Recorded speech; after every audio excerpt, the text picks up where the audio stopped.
तो पिछले एपिसोड में हमने देखा कि डीमन किंग कुछ बहुत ही ज्यादा भयानक करने का सोच रहा था और इसलिए वो सी ड्रैगन को कैद करने की कोशिश करता है, जबकि यहाँ ज़्याओफन उसके साथ फाइट करके उसे रोकने की कोशिश कर रहा था, जिस पर वो डीमन किंग ज़्याओफन से कहता है कि पीछे हट जाओ, अगर तुमने मुझे यहाँ पर रोक दिया तो ये मेरे और तुम्हारे लोगों के लिए बिल्कुल भी अच्छा नहीं होगा, क्योंकि अगर एक बार ये सी ड्रैगन यहाँ से आजाद हो गया तो ये इतना ज्यादा गुस्से में होगा कि ये यहाँ पर मौजूद सब लोगों को जान से मार डालेगा। ज़्याओफन तो ये सुनकर बहुत ज्यादा परेशान हो गया था, साथ ही साथ उसे समझ नहीं आ रहा था कि आखिर मुझे क्या करना चाहिए। जबकि दूसरी तरफ हम जीनू को देखते हैं जो कि उस फॉर्मेशन के एक पिलर को नीचे गिरा देती है।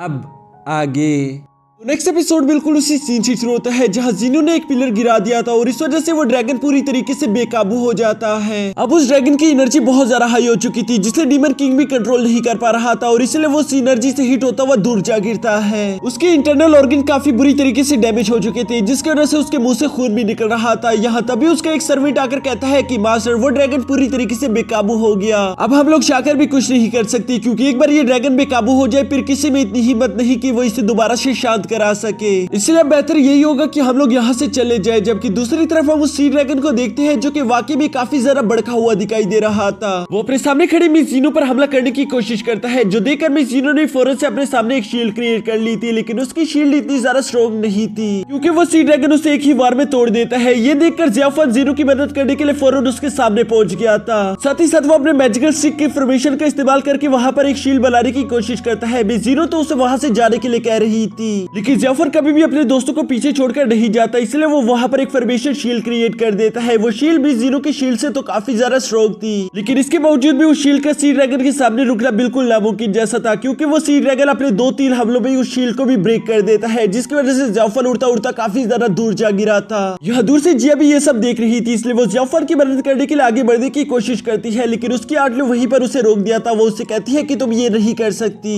दूसरी तरफ ज़्याओफन भी जीनो की जान को खतरे में देखकर पूरी तरीके से गुस्से में आ गया था, जिसकी वजह से उसका ब्लड डिवोरिंग बीड एक्टिवेट हो जाता है और उसके आसपास बहुत सारी डार्क एनर्जी आ गई थी, जो देखकर वहां पर मौजूद लोग काफी ज्यादा हैरान दिखाई दे रहे थे। साथ ही साथ हम देखते हैं कि उस ब्लड डिवोरिंग बीड ने सी ड्रैगन की ब्लड को एब्जॉर्ब करना शुरू कर दिया था। यहाँ इस ब्लड एब्जॉर्प्शन की वजह से ज़्याओफन तो धीरे धीरे करके पावरफुल हो रहा था, जबकि दूसरी तरफ वो सी ड्रैगन धीरे धीरे करके थोड़ा सा वीक हो जाता है। यहाँ अगर इस सी ड्रैगन किंग के अलावा कोई और जानवर या फिर डीमन होता तो अब तक वो मारा जा चुका होता, क्योंकि ये टेक्निक काफी ज्यादा खतरनाक है। लेकिन हम जानते हैं कि सी ड्रैगन काफी ज्यादा पावरफुल है, जिसकी वजह से डीमन किंग उसे अपने लिए इस्तेमाल करना चाहता था और इसलिए उसने उसे कैद करने की कोशिश की। यहाँ अब हम उस फॉर्मेशन में सी ड्रैगन को देखते हैं जो कि वाकई में काफी ज्यादा गुस्से में आ गया था, इसलिए वो फायर ब्रेथ का इस्तेमाल करते हुए ज़्याओफन को मारने की कोशिश करता है। जबकि दूसरी तरफ उस फायर ब्रेथ को अपनी तरफ आता हुआ देखकर ज़्याओफन ने अपने सामने एक शील्ड क्रिएट कर ली थी, लेकिन ये शील्ड इतनी ज्यादा पावरफुल नहीं थी, जिसकी वजह से हम देखते हैं कि उसमें धीरे धीरे करके क्रैक्स आना शुरू हो गए थे। ये देखकर ज़्याओफन समझ चुका था कि मैं ज्यादा देर तक इस सी ड्रैगन को यहाँ रोक नहीं पाऊंगा, इसलिए मुझे कुछ और सोचना होगा। और तभी अचानक उसे याद आता है वो गुफा का सीन जहाँ उसने दीवार पर एक टेक्निक पड़ी थी।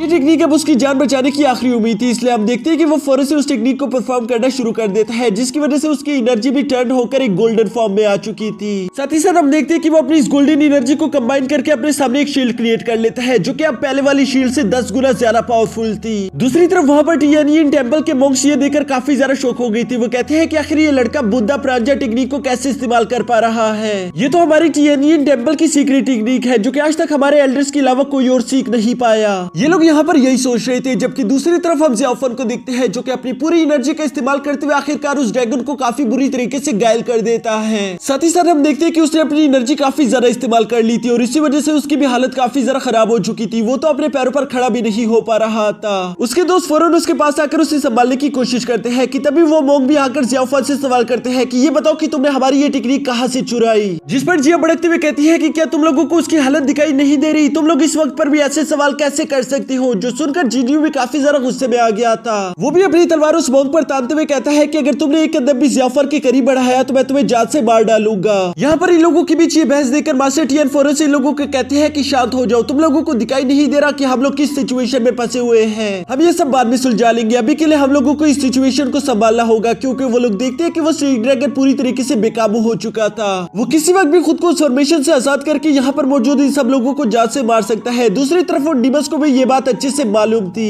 इसलिए उनमें से एक डीमन अपने किंग से कहता है कि मास्टर राम, हमें लगता है कि हमें यहाँ से चले जाना चाहिए, क्योंकि हम लोगों ने वो मौका गवा दिया जिसके इस्तेमाल करके हम इस ड्रैगन किंग को कैद कर सकते थे। अब माना कि ये थोड़ी देर के लिए कमजोर हो चुका है, लेकिन मुझे नहीं लगता कि हम इसको फिर भी हरा पाएंगे, इसलिए वक्त रहती है हमें यहाँ से निकल जाना चाहिए। जो सुनकर डीमन किंग कोई भी रिप्लाई नहीं दे रहे थे, बल्कि वो धीरे धीरे उस ड्रैगन की तरफ बढ़ते हुए कहता है कि तुम लोगों ने मुझे अपना किंग बनाया है, तो इसलिए ये मेरी जिम्मेदारी है कि मैं तुम लोगों की हिफाजत को यकीनी बनाऊं, फिर चाहे अपने प्लान को पूरा करने के लिए मुझे अपनी जान ही क्यों ना देने पड़े। और ये कहते साथ ही हम देखते हैं कि उस डीमन किंग ने फौरन से आगे बढ़ते हुए उस ड्रैगन को दोबारा से कैद करना शुरू कर दिया था। यहाँ अपनी डीमन किंग की बहादुरी देखकर एल्डर जोंग और वहाँ पर मौजूद सारे के सारे डीमंस काफी ज्यादा इंस्पायर हो चुके थे, इसलिए एल्डर जोंग अपने साथियों को मोटिवेट करते हुए कहते हैं कि जब तक डीमन किंग उसे कैद नहीं कर लेते तब तक हमें कुछ भी करके अपनी किंग की हिफाजत करनी होगी। और ये कहते साथ ही वो सारे के सारे डीमन आगे बढ़ते हुए किंग सेट के लोगों पर हमला करना शुरू कर देते हैं, जिसके बाद हम देखते हैं कि यहाँ पर एक जबरदस्त फाइट शुरू हो चुकी थी। इस फाइट के दौरान बहुत सारे किंग सेट के डेसिपल मारे जा रहे थे, साथ ही साथ यहाँ पर बहुत सारे डीमंस की भी लाशें बिछ जाती है, लेकिन जिया का सारा ध्यान ज़ियाओफन पर था। वो बड़ी तेजी के साथ ज़ियाओफन की तरफ बढ़ रही थी, क्योंकि वो उसे जाकर देखना चाहती थी कि उसकी हालत कैसी है। दूसरी तरफ जीनो जिया को ज़ियाओफन की तरफ बढ़ता हुआ देख लेती है, इसलिए उसे लगता है कि शायद वो ज़ियाओफन को नुकसान पहुंचाना चाहती है, जिसकी वजह से वो जिया के सामने आकर उसके साथ फाइट करना शुरू कर देती है। यहाँ पर मौजूद ये दोनों ही एक दूसरे को बराबर की टक्कर दे रही थी, जबकि दूसरी तरफ हम उस डीमन किंग को देखते हैं जिसने अपना खून निकालकर इवल फर्नेस में शामिल कर दिया था। अब उसने उसी ड्रैगन को कैद करने के लिए एक ऐसी टेक्निक का इस्तेमाल करना शुरू कर दिया था जिसमें उसने अपने खून की बलि दी है। अगर एक बार उसी ड्रैगन को वो कैद कर पाया तब उसकी जान बच जाएगी, लेकिन अगर वो इसमें नाकाम हो गया तो वो यहाँ पर जान से मारा जाएगा। पर उसकी आंखों में इस बात का जरा सा भी खौफ नहीं दिखाई दे रहा था। वो लगातार कोशिश करते हुए आखिरकार उसी ड्रैगन को अपने फर्नेस में कैद कर ही लेता है, जो करने के बाद वो इवल्स की तरह मुस्कुराते हुए कहता है कि मैंने कर दिखाया, अब वक्त आ चुका है कि हम इस जंग को यहीं पर खत्म कर दे। और इसी के साथ हमारा ये एपिसोड भी यहीं पर खत्म हो जाता है।